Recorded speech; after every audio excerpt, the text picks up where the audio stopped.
በእርግጥም ድንግል ማርያም አምላክን በስጋ ወልደዋለች።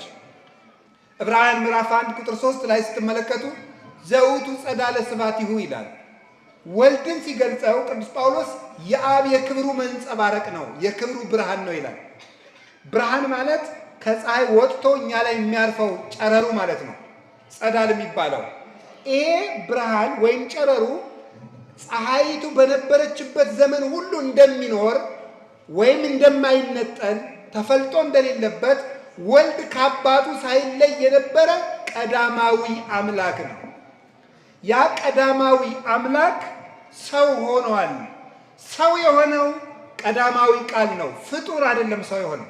በእርግጥ እግዚአብሔር ወልድ ሰው ሆኗል። በእርግጥም ድንግል ማርያም አምላክን በስጋ ወልደዋለች። ይሄ ነው የሆነው።